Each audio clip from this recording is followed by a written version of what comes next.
Hi there, and welcome to the Skylight Books Author Reading Series. You can find out about this and all of our author events at www.skylightbooks.com. At our website, you can also browse our inventory as well as order books online. And don't be afraid to follow us on Twitter or even be our friend at facebook.com. If you'd like to talk to a real person, we can be reached at 323-660-1175. Thanks for listening and enjoy. Charles is the author of the novels The Ivory Coast and After Havana, and the respected Hollywood How Not To book, High Concept, Don Simpson and the Hollywood Culture of Excess. And he's the co-author of the recent nonfiction bestseller My Lobotomy. We have all of those for sale at the counter if you'd like to check them out. A veteran reporter for Variety, Newsweek, the LA Weekly, and the Los Angeles Herald-Examiner, Fleming teaches entertainment reporting at the USC Annenberg School of Journalism. He lives in Silver Lake with his wife and 2 daughters, and this is his first walking guide. So please help me welcome Charles Fleming.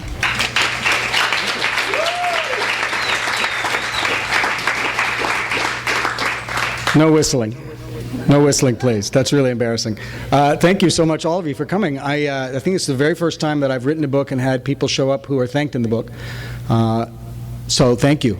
Those of you who have walked with me, those of you who have come on my hikes with me, thank you. And thank you, Mary, for the introduction. There you are. And thank you, Julie, wherever you went, for the amazing array of snacks, which I hope will be gone by the time I'm gone, or before that, because I don't want to carry any of that stuff home. I was going to say this is a great book, but I was going to pick up Raymond Chandler's Farewell, My Lovely, which is a really great book.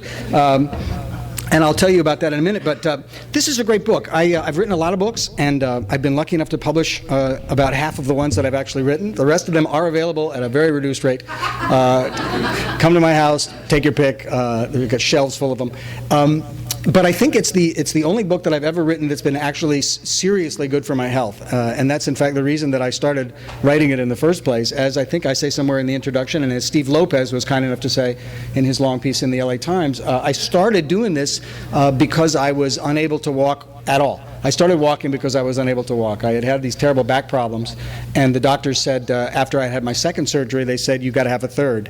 And it was going to be my third one in 3 years, and I simply couldn't do it. And I called the doctors and I said, I know you're right, I'm sure you're right, and I'm absolutely not going to show up for the surgery date. I got to do something different because I'm too much of a coward. Having done it twice, I can't do it a third time. I'm going to see if I can figure out something else. And I started walking. And because I live in Silver Lake, Julie had to drive me down the hill to the flat roads of Griffith Park and that area for me to walk, because I couldn't drive and I couldn't walk up hills. But I started getting a little better, and I started walking up some hills, and then because it was more interesting to me, I decided to start walking the staircases of Silver Lake. And because that was interesting to me, I started making a game out of it. I needed to keep walking. I needed to walk an hour or two even a day. And because I hate exercise and don't like walking, I decided to make a game out of it, and I would see how many staircases I could link together, and whether I could turn 5 of them into a walk that I could do in an hour. And then I decided to start mapping them, and then photographing them, and then counting the stairs on them so that I could see what my stair count total was. I got a little obsessive compulsive about it, and thought, I'm going to finish this. I'm going to do every staircase in Silver Lake.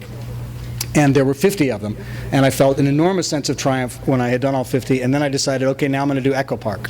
And I did Echo Park. And then it seemed kind of silly not to do Franklin Hills, so I did Franklin Hills. And then I thought, well, now there's Los Feliz to conquer, and I started walking Los Feliz. And then someone said, you can't go without walking Beechwood, because they got those great staircases. And pretty soon I had a publisher, and pretty soon I decided I'm just going to do the whole city. And I spent almost 4 years taking the walks, taking notes, inventing loops, going up this way, going up that way, photographing them, counting them, mapping them. The city has no map of the stairs, so there's no document to go to look and see where they are. So it took me a long time to find all of them. It took a lot of just driving around and walking around and trying to imagine where they would put stairs, and going to that area and strolling around for a few hours until, you better save that that's a good question. And walking until I felt like I probably had as many as I was ever going to find. And then I built them into these 42 walks that were that are in the book now. Each of them is a circular walk. It starts at a cafe. It goes off in one direction. It goes up some stairs and around the corner and down some stairs and past a house and up some more stairs. And after an hour and a quarter, an hour and a half, winds its way back to the place that it started. The easternmost, I think, is probably in El Sereno or Pasadena. The westernmost, there are stairs in Santa Monica, and there are stairs in the Palisades part near Casa Lamar, near Malibu, near the Malibu line. Lots of them in Echo Park, lots of them in Silver Lake, and all of them filled with a surprisingly interesting amount of history. Surprising to me. I had lived in Silver Lake for a long time, so I had a kind of idea which architects had worked in Silver Lake. I had no idea how many important architects had worked in Silver Lake until I started walking the streets and saying, that's a remarkable looking house. I wonder who built that. And I would jot down the address, come home, jump on the internet, and discover that in fact it was a remarkable architect that had built that one, plus two more on the same street that I hadn't even noticed. I discovered all these remarkable people had lived in these houses, and all these remarkable things had happened in these houses, often things that had happened way back in the early part of the history of Silver Lake or Echo Park or Santa Monica or these other areas, because among other things, the staircases are some of the oldest structures in those communities. The staircases, most of them date from the turn of the century or before. The cement staircases that are there now, almost all of them date from the 20s and the 30s.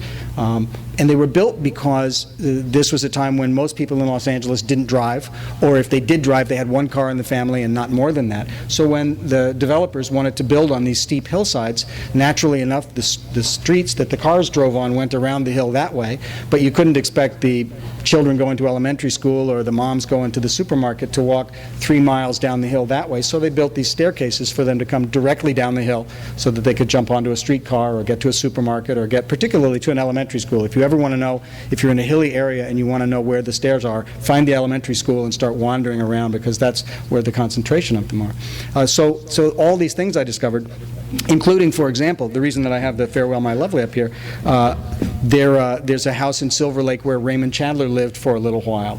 There's another apartment building in Hollywood where he lived and wrote for a little while. There's an apartment building in Hollywood where William Faulkner worked on To Have and Have Not, on the screenplay for To Have and Have Not. And I discovered, I had read this years ago, of course, who hasn't read Farewell My Lovely, and somebody who read the stair book and became entranced by it, started doing some of the walks and got to a stair that reminded him of something that he had read in Raymond Chandler. So he went back and he looked, and in Chapter 8 of Farewell My Lovely, our hero, Marlowe, goes out, he's asked to go out and visit someone in the town of Monte Mar Vista, which is near Bay City, and he has to go out there, and it's at near the end of Sunset Boulevard where Sunset meets the sea. And he describes the Coast Highway and a pedestrian overpass crossing over the Coast Highway and a set of stairs rising 218 steps up to the street on which this man who wants to see him lives. Now, I instantly know, because I am the stairmaster, that he's talking about Casa Lamar, that he's talking about the pedestrian overpass that lands right there at the base of Casa Lamar. And in the book, he even describes, Chandler describes a sidewalk cafe where people are having a snack before their big drinking exploits of the evening are to begin. And I happen to know, because I had to do some research on this, that the sidewalk cafe was Thelma Todd's Sidewalk Cafe. She was a silent screen star and later starred in some movies with the Marx Brothers, who was murdered, or perhaps committed suicide, but probably murdered after leaving work at the Sidewalk Cafe and walking up 2 sets of stairs, probably the very ones that Chandler was talking about, up to the house that she had up on the hill, where she was found in her garage asphyxiated with the car still running, and all sorts of clues suggesting that she didn't do that on purpose to herself. So I learned a lot about Los Angeles. I learned a lot about the city. I learned a lot about Silver Lake from doing this. And the other quite remarkable thing about it is that I met the most astonishing people. I found that most of the people that lived on the stairs didn't want me there, and would invariably open the conversation by saying, "Can I help you?" in that tone of voice that says, I don't want to help you, I actually just want to help you go away. But the people that I met walking, The most unusual people in Los Angeles are the people that are out there walking. Now, that might be because they're all insane, like me, and they're not allowed to drive anymore, or they've got some other nefarious purpose for being out there on the staircases. But enough people were walking that I started asking them if they wanted to walk with me. And so Diana and Dinah were early people that started going on these monthly stair walks with me. Julie and I would meet with people on the first Sunday of every month, and we'd go strolling, and pretty soon we had 5 people, and then we had 10, and then we had 20, and then Steve Lopez's column ran, and we had 30, and we had 35. I think we had almost 40 the last stair walk that we all did together. And the strangest thing is happening out of this. These odd connections are being made out of this weird community of people that are walking. People are getting jobs. I heard of 2 people that are dating because they met on the staircase, and I heard of people that there's a guy that came on one of the stairwalks who's the head of a pediatrics clinic at Kaiser Hospital that's going to be doing something with childhood obesity. And he fell into conversation as he was walking with the woman who runs the California Dance Authority, which teaches kids in schools how to dance, how to do modern dance, how to do jazz dance. So the next thing you know, the 2 of them have concocted this great plan where they're going to bring the California Dance Authority people in to meet the kids who are at risk of obesity at Kaiser and put them in a clinic and teach them all how to do jazz dance.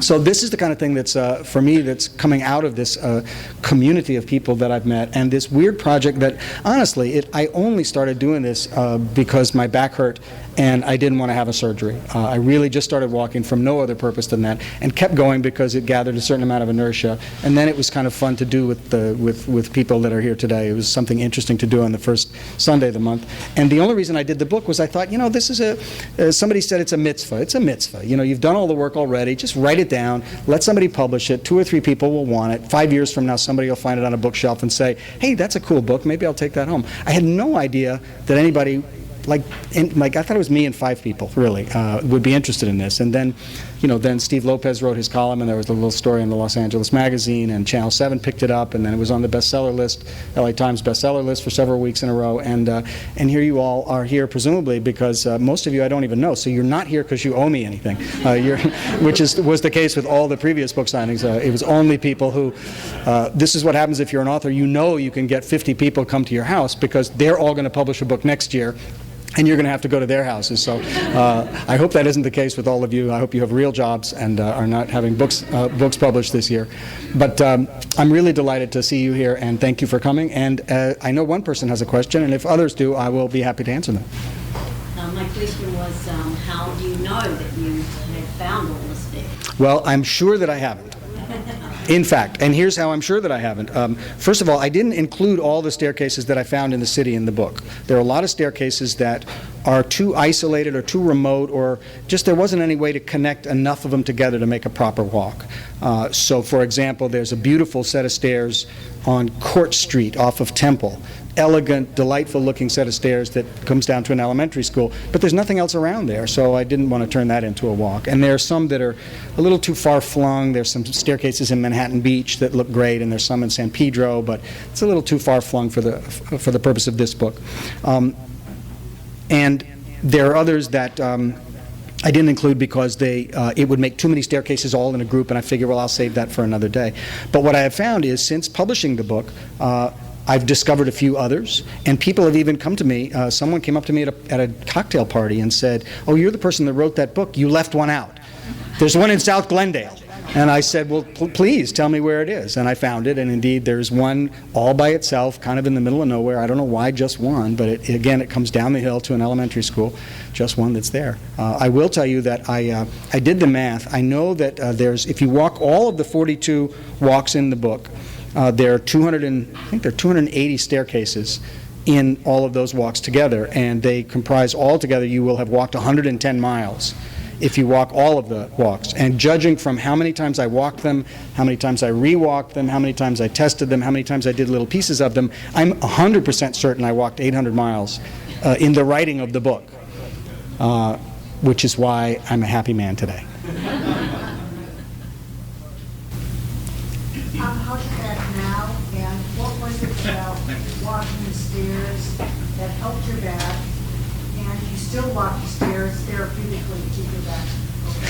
I absolutely am still walking. Yeah, I find that for me, with my back problem, if I walk, I should walk probably 45 minutes a day. I don't. Instead I do an hour and a half, 2 or 3 times a week, and a little bit here and there in between.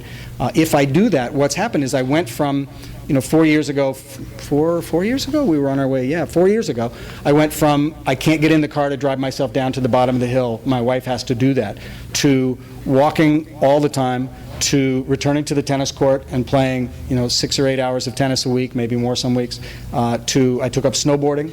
And I've been doing a lot. I did a huge amount of snowboarding this winter. I have returned to motorcycle riding, which was a great passion of mine. And I even went out to the dirt and rode on a dirt bike this spring, which is probably not advisable, but it was pretty good fun. And I think for me, I had a doctor explain it to me after I had figured out what my problem was. He said, look, you've got degenerative disc problems. Your discs are all collapsed, the nerves are all squashed, and all the stuff that they're telling you to do to fix that, all the yoga, all the bending and, stretching your back, all the Pilates where you're, tightening your core, all of that stuff that I was doing and getting worse, he said, well, that makes sense, because for somebody with your problem, every time you bend forward, you shorten your spine, you squash the discs down. Every time you bend back, which is like when you go walking, your shoulders come back and your hips go out and, you walk like that, the opposite happens. You curve your spine, the spaces between the discs, between the vertebrae open up, and there's less pressure on the disc. So I don't promote this at all as a cure-all for anybody with a bad back. I think there are a million kinds of bad backs and a million kinds of treatments. And well, we know there are, and there's a different one for everybody, I'm sure, but it's really saved me. Do you put on your internet or anything, like monthly walks where we can all join you? Well, there's an address in the very back of the book. That's why you have to buy it. www. I'm not going to tell you. It's top secret, secret staircase website. And on there you can click onto my send me an email. And if you send me an email and give me your email address, I'll put you on the list. And it's a come one come all thing. We meet on the first Sunday of every month. It's a different location. It's always 11 o'clock on the first Sunday, and it's a different location. I don't even know. We're walking next week, and I don't know where we're walking. I don't even remember. Where did we go last time? Does anybody remember? I think we were in Happy Valley last time. Where's that?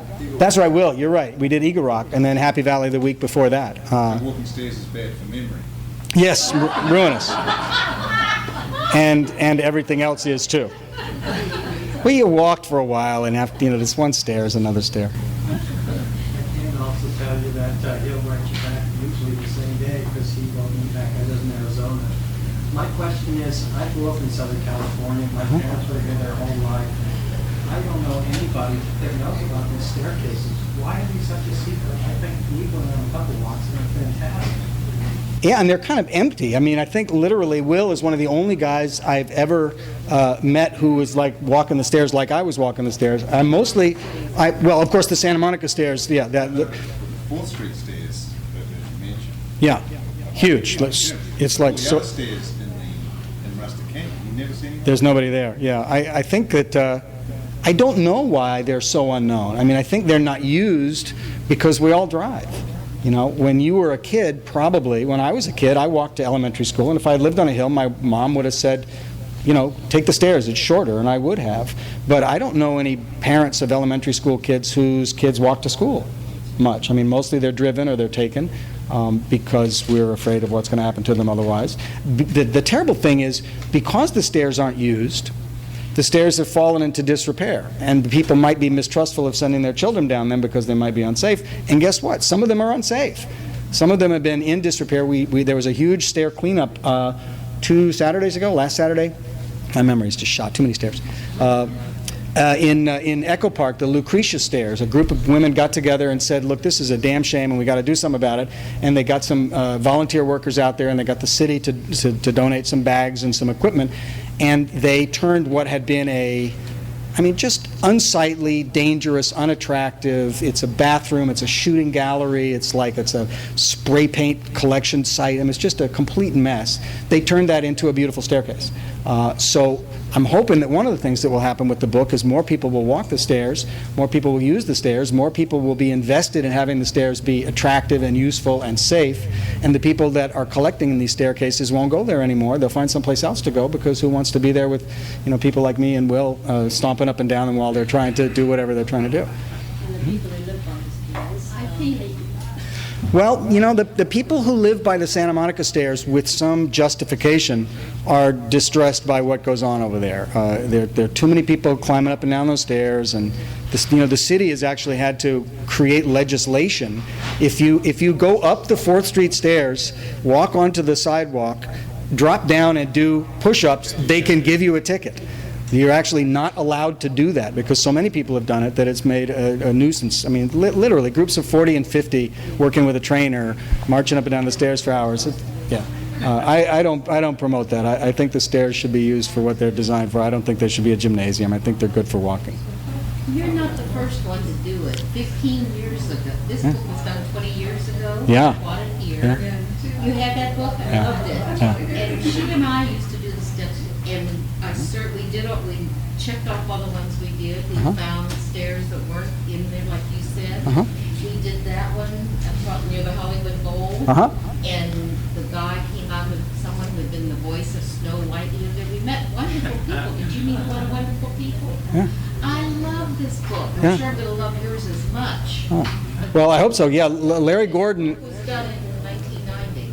Yeah, and has been out of print for some years. Yeah, has been out of print. I mean, literally, I wouldn't have bothered writing mine if his had been in print, or if he had been able to get it back in print. He did only 18. You did 42. Yeah, well, you know, why not make the second one a little richer than the first? I was able to build on his work. If you ever go to San Francisco, the woman that co-authored that with him, Ada Bakalinsky, has got a brilliant staircase book for San Francisco. Really, really first rate. She's about 90, still walks the stairs, knows the history of San Francisco, and she's got, I think, a similar number, maybe 20 walks. Brilliant walks, really, really breathtaking. It's We love that period. I mean, now I have bad knees. I'm going to try some of yours. yeah. But this was a happy time in my life. I'm glad to hear it. That's nice. I wear joint protective shoes, and you seem to be wearing them too. Do you advocate? What kind of shoes do you advocate? I am a Merrill wearing man. This is the only shoe I will walk a stair in. I'm a firm believer in the Merrill Shoe Company. But they're not like that. These are just regular old walking shoes. I've been very intrigued by those. Those look very intriguing. These are terrific. I think it's the best shoe made in America. It's the only thing I've walked in. I've gone through a dozen pairs. Because you're joint concerned, why are those shoes so great? I don't know. Because they feel really good on my feet, and I can walk for hundreds of miles and feel perfectly great when it's all over. So I don't know. I've been meaning to try some of these with the rounded bottom. On the premise of tilting your pelvis back as you were explaining, taking the pressure off your joints. But I think physical therapists have varying views on this. Yeah. I'm sticking with what I got. It's working for me. All these beautiful pictures, they're not in the book. Yeah, kind of a cost effect thing. You know, the publisher, it was sort of like, we can sell the book for a lot more, and we can have a lot fewer pages and a lot fewer walks and have really pretty color pictures, or we can do it in black and white and cheaply. And I said, let's do it in black and white and cheaply and get people out there. Who needs a picture of the stairs when you can go out and enjoy the stairs in person? Yeah, that's the great Alta Loma stairs. This is featured in fact, in the film version of Farewell, My Lovely, I believe that this is an elevator that serves the area up behind the Hollywood Bowl. And the only way to get into this community is by the elevator or by the stairs. You can't drive in. Everything that goes in and comes out has to be taken up and down the stairs or up and down the elevator, which is a private elevator, and only people who live up there have a key to it. So the rest of us have to go up the stairs, get to go up the stairs, and walk through this lovely, quiet community. This is the stairs in Echo Park at the end of Peru Street, where it hits Whitmore. This is the Earl Street stairs on the backside of Earl Street. Yeah. You also had a question. What website did you go to for the history of some of the buildings that you were fascinated by? I went to libraries and so many different websites. There's a really particularly good one if you live in Silver Lake. There's a website that's run by two realtors, and I think it's just silverlakerealty.com, and they've done a huge amount of work on the architecture of Silver Lake, and they've researched all of the interesting houses, and they are responsible for a lot of the information that's in this book they were able to bring to me about who built the houses, who designed them, who they built them for, who lived in them, who bought them afterwards, what's been done to them, which ones have got historic protection, and so on.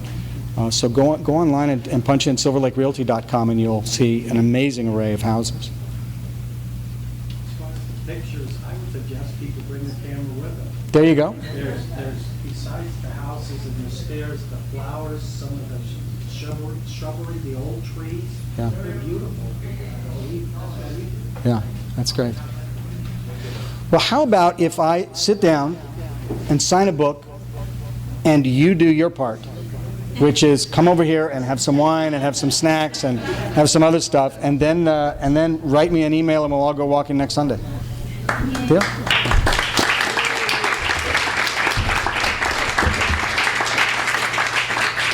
Okay, thank you very much. Books are for sale at the counter. We're going to set up a table here as soon as we can clear away some chairs so you can come get your book signed. Thank you. You've been listening to the Skylight Books Author Reading Series.